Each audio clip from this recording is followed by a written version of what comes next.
Wonderful. Thank you so much for creating this event that we can all meet and talk about these things. Okay, so luckily I'm on the second day, so you've already heard quite a bit about these two subjects, but we're going to hear about some of the research we've done.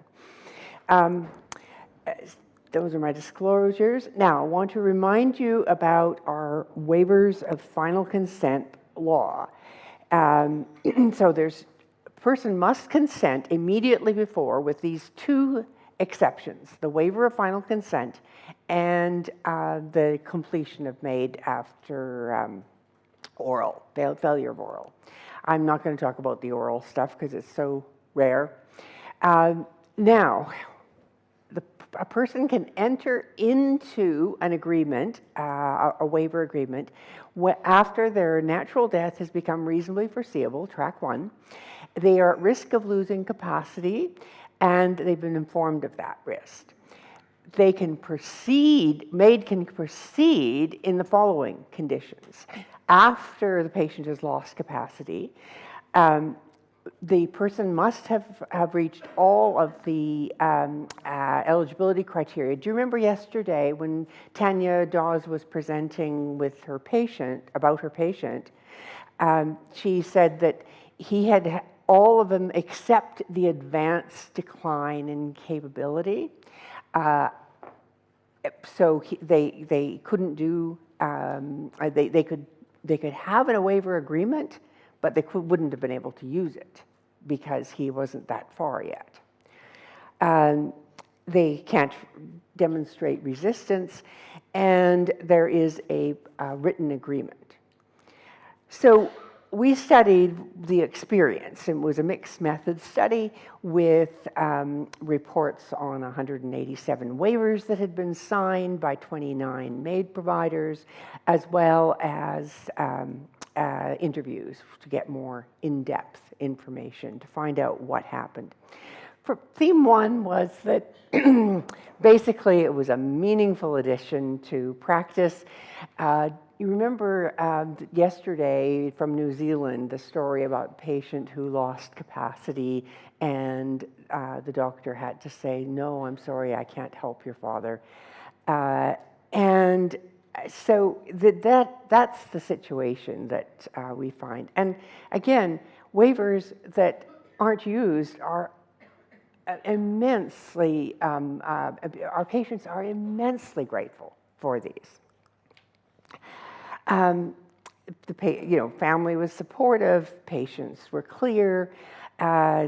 This was in an actual situation where it was used, and it, again, we have just such a grateful family. What were the challenges? The main one was to explain it. It's actually much easier to explain to a patient medical assistance in dying.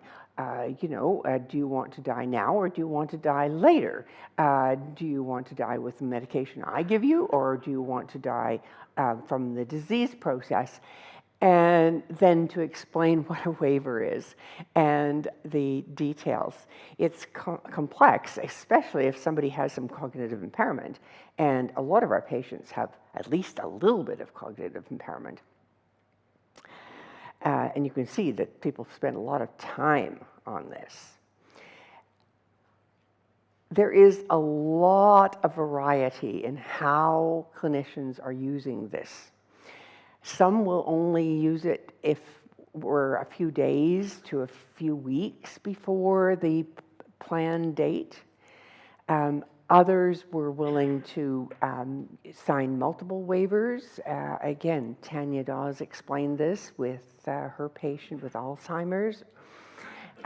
We have standardized forms in my province of BC, but not everywhere. We do have guidelines now that have just been published.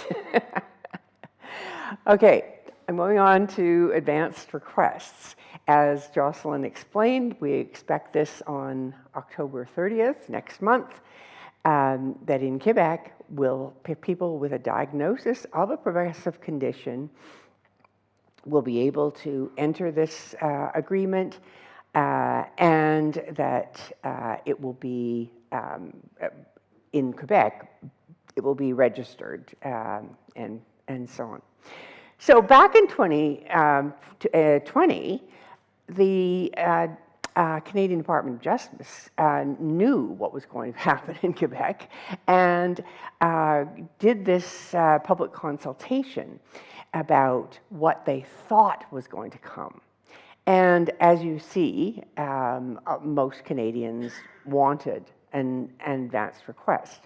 So we did a study, and our team surveyed both the population of Canada, a sample, and a sample of providers about advanced requests. And not surprising, the participants, we also had a major majority of people who wanted advanced requests.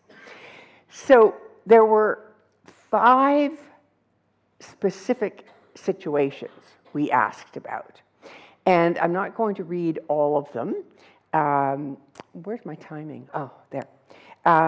So I'm going to read the bottom one. So what were people asked? They were asked, if you were preparing your advanced request for MAiD, would having your dementia progress to the point where you required restraints or daily treatment with drugs to control aggressive or inappropriate behavior be one of the circumstances for which you would want MAiD? And similar paragraphs for each of the other 5. Okay, and you see that a few people didn't want these and most would, and that the most important one for people was uncontrollable behavior. This is the slide I want to spend the rest of my time on, which is not very much. And it's a very complex slide. So, will providers actually provide?